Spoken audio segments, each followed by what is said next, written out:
Hello, everyone. I'm hoping everyone is here by now. We did wait just a little longer to allow people to arrive. Welcome. My name is Steve Miller. I'm the ECD here at Fuse Create, and thank you so much for taking the time today. I know time is hello, everyone. So we really appreciate you. I'm hoping taking the time, especially over your lunch hour, to join us for this field trip.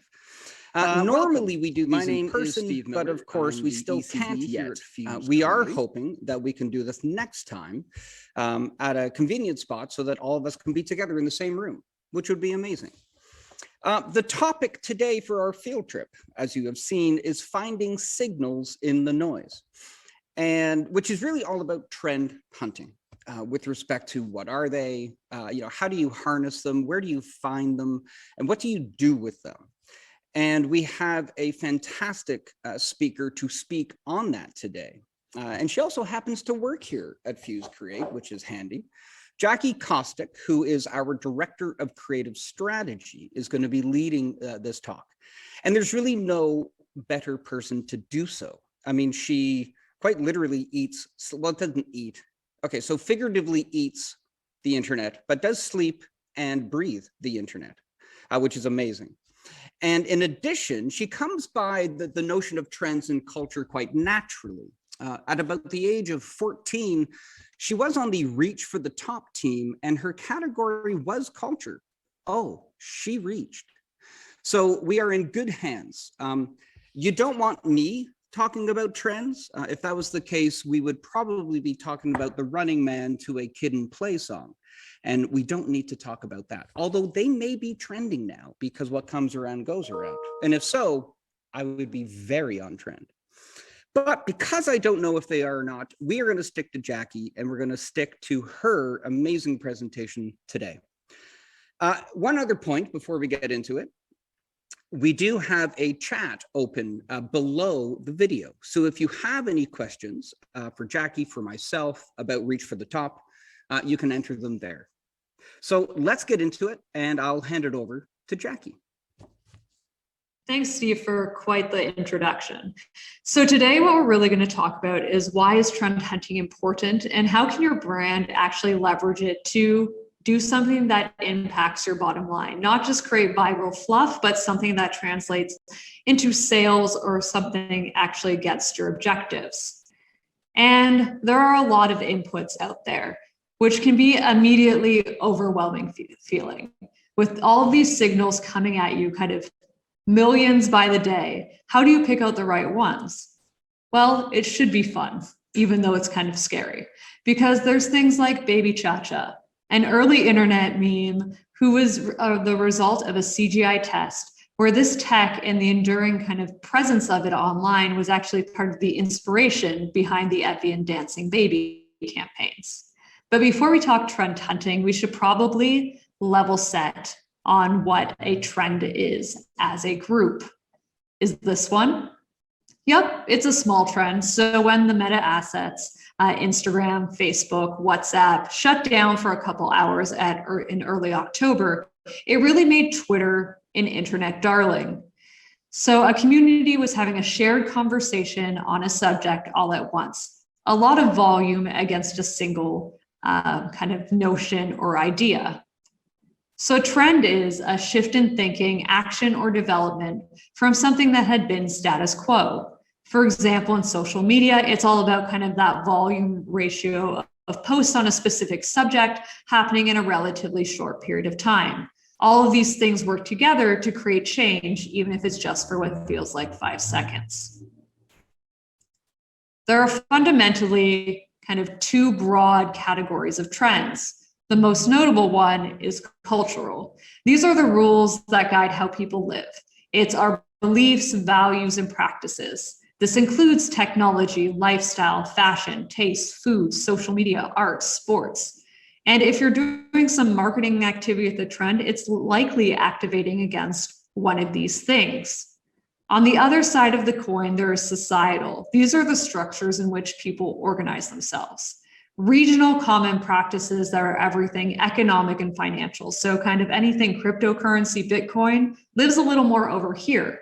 These are often associated associated with geographic regions like cities, neighborhoods, and countries. So the impacts of COVID protocols in one area actually are a bit of kind of a societal trend and change. Though societies share culture, it's not just tied to that geographic footprint.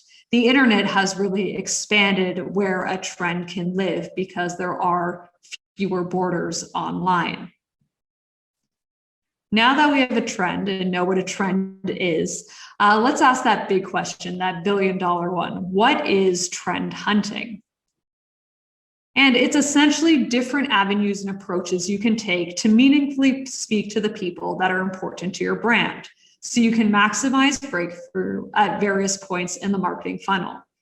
And it's not only worthwhile, but pretty essential for a brand in 2021 going into 2022. If you expect to be on culture and connect with the consumers of now, you have to know what's relevant to them today, tomorrow, and 6 months out. It's really a series of tools to understand people in a more meaningful way, so you're actually speaking their language a little more often and in a smarter way. So how do you recognize a trend when you see one? Because the notion can be a little bit chaotic, feeling a bit like this, and you've probably even had some of these thoughts yourselves. They might seem too small, too overwhelming. You'll just pay someone to do it and get a report that you only understand about 50% of and take like one note from it, but not really use it to its advantage. So to better understand these things, we're going to look at a couple kind of trends together to level set. And Steve Buscemi isn't the answer to your business problem, but this is a good example of a small trend. So at the start of kind of the Halloween season, it was kind of announced that Steve Buscemi ended up going as his own meme for Halloween this past year. It originally is from 30 Rock, where he goes as an undercover cop in a high school to pretend to be a kid. And obviously he is doing a very not great job at blending in with the fellow children. And this meme often comes up in situations where someone who's older or an adult isn't kind of on vogue with what is hot and trendy right now. So it's this interesting kind of layering of memes together and bring it to real life. And a brand like, say, a Hot Pocket could have played with it. In fact, these smaller social first trends are probably what you think of when it comes to a trending moment, but it can be so much bigger and impact our lives in a greater way. If there's any Android fans in the audience, perhaps you've heard of the Samsung Z Flip 3, and it really represents this return to maybe a flip phone era, where touch screens just get bigger, become more tablet-sized, or add a camera. There seems to be a lack of real innovation. This is kind of a bit of an anti-iPhone approach, but you still have all the bells and whistles of a modern device. Going into 2022, it will be actually quite interesting to see how this alters what people want from their mobile device. Will it be really the foldable touchscreen phone that lasts? And if it is, it will fundamentally change the UX and what we expect from the device we use most often. Now back to a little bit of a smaller one and mentioning the metaverse. And this post by Wendy's is a great kind of two-parter reaction to two different trends. One is the Facebook family's kind of rebrand being a very hot topic, and the other is society's reaction to it, because a lot of people felt Meta was a bit of a supervillain name. So for a couple of days, they did actually change their digital name to Meet on their social channels. This screen cap was taken after, but it was a great way to capture cultural zeitgeist for a moment in a way that wasn't a really big kind of investment in production. If there's any Nintendo fans in the audience, you're probably familiar with Animal Crossing's New Horizon update.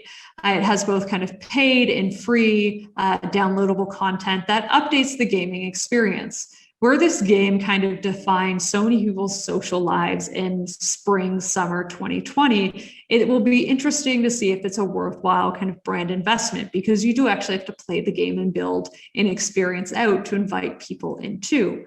It is winning a lot of people back, and there could be opportunities like some brands like KFC and different fashion houses took advantage of in 2020.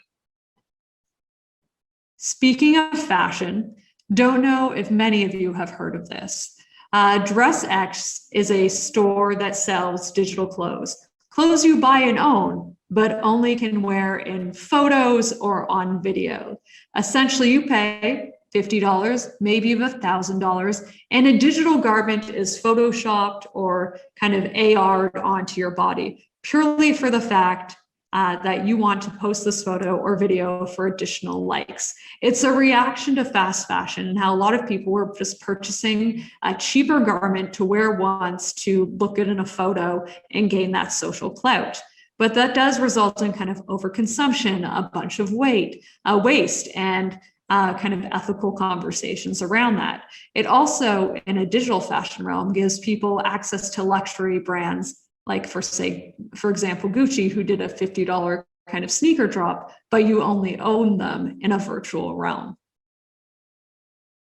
This one is probably top of mind at a lot of your businesses right now, as well as kind of when looking at your consumer. Is your brand the solution to get people back to work and make kind of hybrid or real work in an office again feel better? Like, how are you changing the coffee cart game? Or is the role your brand plays in their day-to-day lives actually going to fundamentally shift? Say if you're an at-home coffee brew, as they go and get more takeout coffee, you'll need to move at pace to react to these new old rituals in consumers' lives. And the last kind of trend we're going to look at right now is how small town in Northern Ontario, Smooth Rock Falls, found an opportunity in the hot housing market of the suburbs and cities of the GTA to give city folk the one thing they couldn't get there, and that was affordable home ownership, which is just a great example of kind of marketing for a small town and taking one of the biggest news stories that continually floats to the top and turning it into a positive for their city that really needed more residents. So you may wonder, after seeing all these things they're all so different and they're just a handful of thousands, how do I read the right signals? How do I pick something that impacts when they can be so vast and this kind of task can feel Herculean? I know it can be easy to get lost, but luckily today you're going to get an answer key that will help you better analyze the reports you buy on trend hunting, research you do, or kind of findings from your partners, because you can trend hunt. And luckily, the first step is identity, and that's really knowing yourself and your brand. And you've got to break down your DNA. Knowing if something is worth activating against at any capacity comes down if it supports the items on this list, because you should really be at the center of this process when it comes to trends. What are your objectives as a business in the next quarter, a year, even 5 years out? Because those should be top of mind when you're choosing something timely to react to. What are your challenges? This could be from your competitors or kind of a shift in the market. How are you going to be best prepared to take these on? Because a trend could unlock a better solution you might not have thought of before.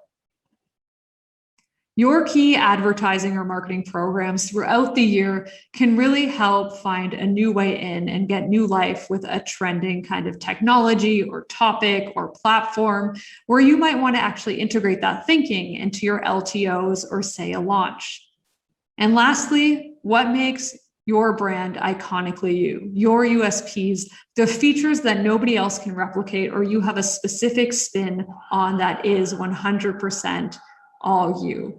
So one example from Ricola, which we are the digital AOR of, when we're looking at what is distinctly them, this is like that kind of 30,000 feet splash page of it.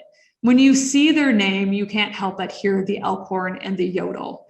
They have the herbs, which are kind of a distinct in category that add kind of a naturalness to them.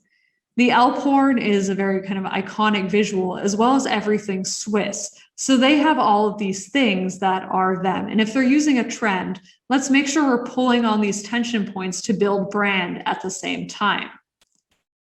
So once you answered those kind of 4 questions on that list I just showed you, this is your gut check. It's the cheat sheet for you to quickly identify if a trend actually supports your goals as a business. If it doesn't, that's okay. It's just not worth your time. So don't go chasing a Riverdale meme when it's ultimately not you. Some trends that Ricola played into based on kind of breaking themselves down is that they're truly kind of the protector of your voice and kind of a champion of throat care all year long, not just cough and cold season. So when we were looking to help increase relevance and consideration outside of kind of just the winter months, we thought of ways to empower the voice, and where kind of the voice was used in celebration or in different ways. The first example on the left was during kind of the US election, reminding people the power of their voice. And we're here to help empower it even more by just simply reminding people to vote. In the middle is an example of a retail campaign of kind of the activities where kind of voice and cheering and stuff like that is essential, or shouting for joy, and how Ricola can make those moments even better by making your voice stronger. Again, hitting that everyday usage scenario. And the last one is just about kind of fun, timely, relevant content, where this Star Wars meme, where kind of a field and is very important, and this was during the height of allergy season, could be used as a great reminder that Ricola doesn't only help with cough and cold, but can provide relief during that time of year as well. And now you know what you want and what you as a brand are, and really have that type of top of mind. We can go into the explore phase and discover what's happening in the world around you. And that starts by getting into your target's heads. Knowing what they want and what they like, their behaviors and habits, kind of broken down into a list of the top things, because these will lead you to the sources or watering holes that inspire what you follow and choose to tap into. You need to know what they love, but it's equally important to know what they hate, because those can be strong points of inspiration or kind of nuggets of insight that really create a better campaign or solution as a brand. Back to Animal Crossing, but a great example of how Hellmann's found white space in 2020. What they took note of when people were spending a lot of time here is that conversations around the game had a lot about food waste, because you essentially bought turnips every week to resell in the stock market. But if you didn't, your turnips kind of spoiled. So they created an island where you could exchange the spoiled food and translate that into real meals for people living with food insecurity. And very quickly, this resulted in 25,000 meals being donated, and this program being extended into 2020. So they found something relevant to food, something in the technology space, as well as found a way to layer in CSR in an unexpected way that turned out to be very, very successful. And to do that, you've got to make friends with what's trending now. You know your target's passion index, so you really kind of want to pick a time of day to check socials, or someone on your team, or listening software, to see what people are talking about in the moment. This includes kind of Reddit and Twitter and TikTok as really, really massive ones. Reddit is a bit of kind of that front page of the internet. So even kind of the top 100 list can be a really rich place to go to, because it's just conversation. It's not social media for aesthetics. Google Alerts can also be really, really powerful for you, because they're able to target specific category topics for you and bring the info to you. Facebook is not your friend here. It's a bit of a waste of time. Its trending section is very limited to within your circle. It's a bit of a closed world. So you want to focus on these other places. Filter what you find here against that brand DNA list and your target's passion filter. But more than social media, you need to go to other important sources as well. especially for finding trends that will impact on kind of the mid to long-term range. And this includes conferences in kind of the tech space, key technological launches, festivals, streaming services, kind of any big pop culture moment like the Met Gala or the Oscars, and news from various publications, because these are things that are relevant to your target. This is a lot, which is why knowing your target's interests, setting up alerts, using social listening software, or having the right partners helps keep this more digestible. So you can really kind of lean into what's worthwhile for you. You read the headlines, and if there's something interesting, go for it. And lastly, there's a bit of acting like the consumer. So you're not just kind of discovering, you're actually kind of letting some content come to you. And we do this by listening to the communities. So you're going to set up some burner accounts, which are social profiles that aren't the brand and aren't you, because the algorithms are really, really smart. And you can't really take your own interests out of the mix. So by setting up profiles that are reflective of who your target is and what they like, what they don't like, you'll be able to really get a sense of what they're seeing at the same rate in real time.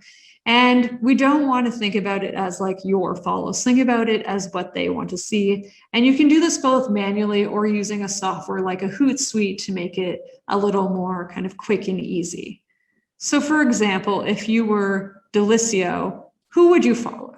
And spoiler, you're not going to see any frozen pizza brands here or anything in the freezer aisle, because that's not where the tastemakers, all the puns intended, live. First up is the usual suspects of the big pizza brands, because they do bring kind of the wacky, wild food innovation, as well as kind of expectations of delivery into mainstream culture. And that sets kind of pizza expectations. When you want pizza for dinner, it can be a toss-up between these two, both kind of frozen as well as fresh from these pizza places, but cost and time also affect those things. But these were the kind of places that brought, say, that carbon crust to the mainstream out of just the fairground world, an important place to watch when they help define the eating occasion culture. There's also kind of the local institutions making a name for themselves, especially because they have kind of those high-end home subscription pizzas that they now use, where they added an incremental eating occasion. Obviously, Reddit, because it is full of wonderful insights and learning. Random Acts of Pizza is still going strong, but Pizza Crimes is also very interesting because they point out moments when pizza hasn't hit the mark and maybe you could be a hero. Food YouTube is a bit like uncensored Food Network. It's honest, less stylized, more real, and you're able to see where kind of tastes are going and what flavors or formats are going to be really, really popular, or what's meaningful and the when people are eating. And lastly, there's your kind of food eaters. These are just some celebrity pizza lovers, but they could be influencers, radio personalities, or those just with the highest number of Twitter follows that are talking about pizza, are people who could be great influential partnerships in the long run, or help kind of even create a trend all in themselves, like when the Oscars had pizza and certain people went wild. Now that we know what's important to your brand, of interest to your target, and that we have all of this wealth of information that we're actually interested in, let's actually classify the opportunities that have filtered all the way through. So there are kind of 4 classifications. Something can be not applicable, and a lot will be not applicable. That's okay. There's for right now, which is something you're going to act on near immediately. It could be today, could be this week. A lot of kind of those smaller social trends live there. It could be for soon, which is something where you want to create a bit more of a program or an activation, make sure you have an appropriate amount of media spend. There's also for later, which is likely going to inform a campaign. It could be a point of sales change. It could be changing your channel strategy. It is something that you want to act on in a big way, because it's more than just a hashtag game. So for example, with Ricola, for now would be cozy season was about to start. Cough and cold season has just begun. And if we're about kind of staying at your best, keeping you healthy, keeping you not from getting sick. The suggestion of some Ricola merch in the winter gear realm is very, very relevant. For Soon, especially with Ricola US, they over-index on having fandoms for kind of NFL football. So having a program or retail activation associated with that could make a lot of sense in February. And for later, it's thinking about how kind of sick days are going to need to be respected moving forward, or you want to avoid having a cough at all costs, especially in the office. So is there something we can do from a messaging perspective or where Ricola shows up in distribution to kind of complement this? And now just to talk Delissio a little more, because we're just going to run with the same example, is here are some things to think about. For now, it's gift guide season as people start to holiday shop and try to figure out what to get people. But if someone's a pizza lover, you know they're going to eat. So is there a way to wrap your product differently? Is there kind of a festive gift wrap version of the box so people can actually gift your pizza? Or could people maybe do a mass order online as a D2C kind of subscription service for your pies? For Soon is really how ghost kitchens and kind of delivering through places like Skip and Uber from a grocery perspective is something that seems to be sustaining for the long term. So could you lean into becoming the non-delivery delivery pizza by fulfilling pizzas that way? And for later could be Galentine's, which originally became popular through Parks and Rec, but has kind of sustained as a bit of like a non-holiday holiday on Valentine's Day, where you could be the it food of choice instead of going the fast food route where it's these heart-shaped pizzas for lovers or for couples.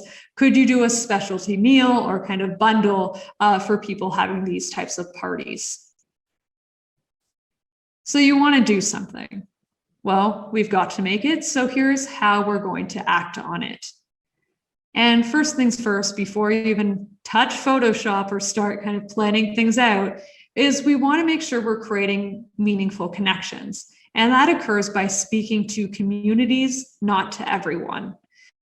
Because when you resonate with a niche community and not try to do this mass appeal, you're actually getting to know the people and speaking directly to those that are most vocal. You'll win them over. You'll get them on your side.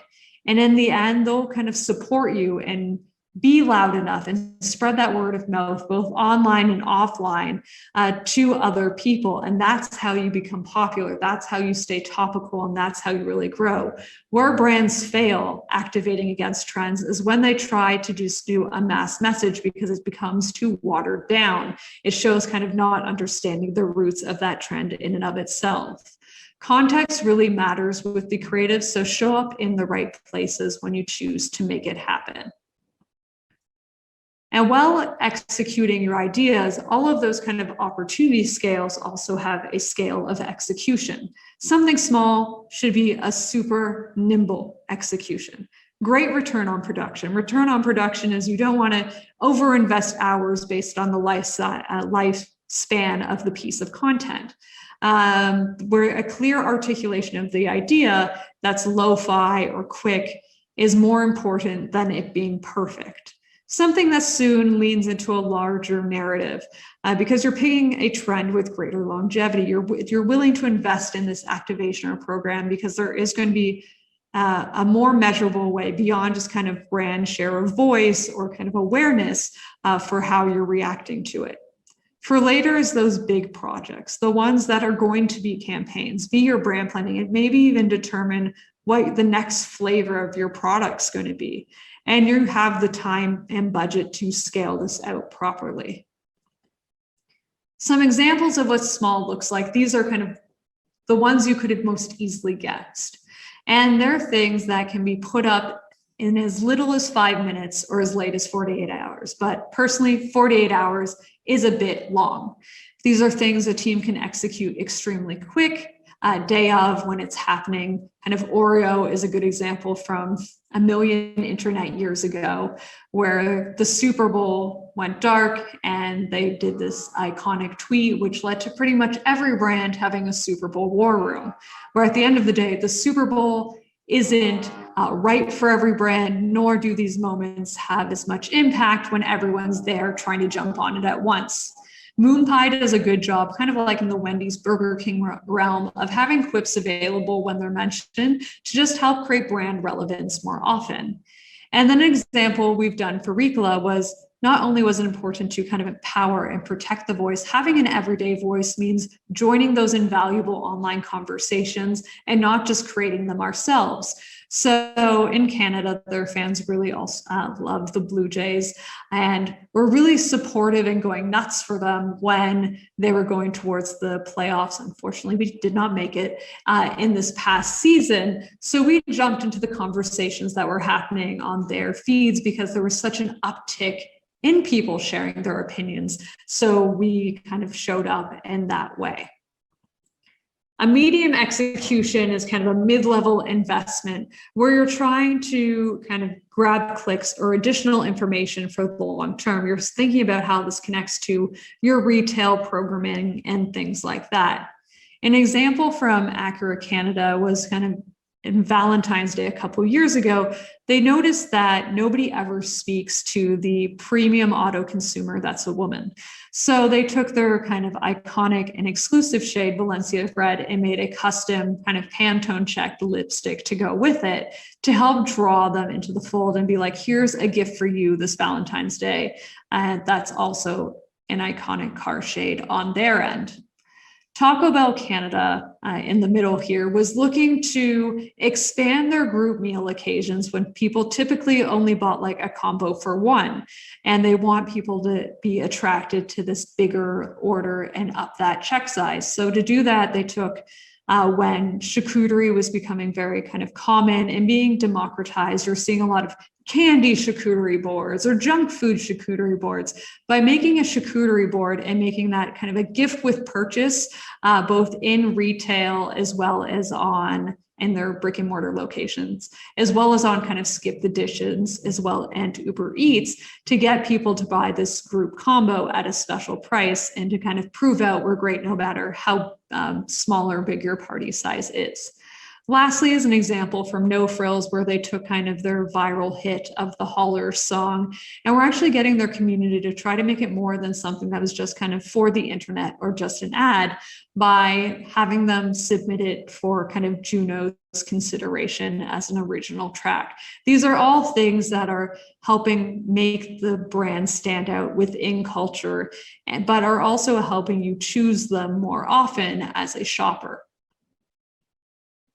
Lastly, there's kind of the large scale ones. These are your full campaigns. These are your planning ones where you're going all in. You're making that greater investment because this trend has the ability to change how people think of you in one big go with supported materials. So an example from ourselves at Fuse, when we were working with Real Start, which is a charity that helps kind of kids from all different backgrounds get into the film industry and get some learning there, was that we noticed that kind of audio first platforms, as I previously mentioned, were doing really, really well. But we combined this with kind of the larger conversation that was happening in the mainstream news of how there was this need in film specifically to have more diverse storytelling from different voices of people of different backgrounds, which is exactly what Real Start did. So how we brought this all together was we actually took away the voices that we needed to hear most. So when you're on an audio first place, like Stories or TikTok, and all of a sudden the sound is gone, you lean in. And people leaned in so much, it gained the attentions of the likes of Seth Rogen, Mindy Kaling, and Charlize Theron, because it really demonstrated how powerful and important these voices were, and they deserve to be heard.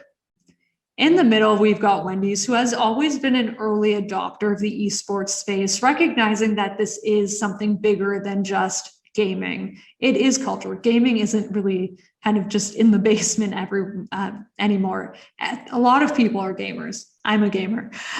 So when Wendy's got into that space, they started with kind of just skins in games or Giphy, they have mini games in them, but their ongoing commitment is bigger than that. So they actually partnered with Uber Eats and Twitch streamers to develop kind of combos that helped meet you between the moment of consumption and the gaming moment itself. So these kind of orders were better to eat while gamer complemented that gaming session really, really well. And on the right is the recent release of the Facebook and Wayfair collab for another wearable glasses technology, where there have been other brands that have played here over the past decade. There's been Google Glass, there was the Snap glasses, but none of them really hit. And the biggest flaw there was none of them were actually stylish. So Facebook saw an opportunity to partner with someone who is an enduring fashion icon, and that's the Ray-Bans Wayfair, to create a more desirable version of this product, because wearable tech is more permissible and part of everyday life, with Fitbit and iWatches being very, very popular. To build a product that will extend their lineup long term while adding kind of more relevancy to Ray-Ban, not that they're ever out of style. So you might be wondering, what now? Well, you're probably planning or getting ready to start planning for next year. So as you do so, keep an eye on opportunities and stay ahead of what's happening and going on to be one step ahead of your competitor by breaking down the basics of what you want to do and who you are, and knowing when to access the right information at the right time by understanding your target's passion indexes. And now, kind of with your gut check, you know how to really digest the info you get in a meaningful way. You're not just going to jump on anything for the sake of doing so, but you're also not too afraid to just sit back and do nothing. And lastly, you know how to create at scale. If something is going with a hashtag trend, you don't need to just rest on your laurels and wait too long to act. Like you put in 40 hours for a tweet that stopped being relevant 3 days ago. Actually investing in the right opportunities is very, very important. So if all of these things in mind, you can make work that resonates. And ultimately, that's work that works. It both builds brand and can drive sales of your product or service. And that ultimately turns heads. So Steve and I will be taking some questions now. So any memes on your mind? Has there been a trend you're unsure about? Or you want to talk about like the new Call of Duty? Let's talk about what's going on and see how we can help find some solutions for you. Very quickly, just kind of hot takes. Awesome. Thank you so much, Jackie. That was really amazing. I even learned a lot, and I work with you every day. Fantastic. Look, we're going to stick around and answer a couple of questions. Jackie, do you still have any voice left to answer some questions? Well, not to plug a client, but I did just take a Ricola in between. So that's how I keep going and am ready for those questions, which I see 1 or 2 coming in now. Yes, let me act like a good host and I will read some. The first one doesn't look like it pertains too much to actually trend hunting, but still a question nonetheless. It's a two-parter. The first is, Jackie, did you actually reach the top of Reach for the Top? Unfortunately, my Reach for the Top team never made it past the quarterfinals, but I did. And great teams to be on in high school. Was also on the curling team, and we were ROPSA champions, which is the Peel region kind of winner a couple years in a row. So you did reach the top, just not in Reach the Top, ironically. Congratulations on your curling championship. The second part of that is, Steve, were you ever on a Reach for the Top team? No, I wasn't. I did make the Reach for the Middle team. We did average. And surprisingly, there wasn't a Reach for the Bottom team at my high school, which is probably a good idea, I would imagine. And then we have one other question here, which says, oh, there's lots of dinging going on here. Let me just see if I can't get rid of all that. So many questions are coming in. Yeah, pause those notifications. I know, serious I and know. focused. I know. So there's something trending. Okay, this says, I feel like lack of time is always a hurdle to get through for marketers. What do you prioritize when it comes to social listening? Is creating original content a priority? Or is it engaging with our audiences? What should we focus on? Technically, that's about 17 questions, but let's just bucket it as one.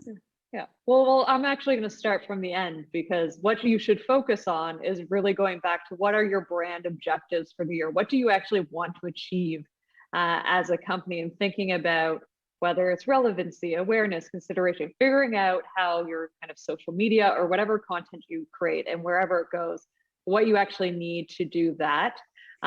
Whether the original content or engaging the audience, original content is important because your point of view should be in each and every piece. You can't just take a stock photo, put it everywhere, because anyone can take that stock photo. So you do want to either customize it in some way, whether it's just you're photoshopping something new, actually shooting, or kind of developing creative with a creator. It should be unique to you and your brand's perspective. You can't just copy paste what someone else is doing, even if it's a meme. You want to modify it and change it to be more relevant from your brand's voice.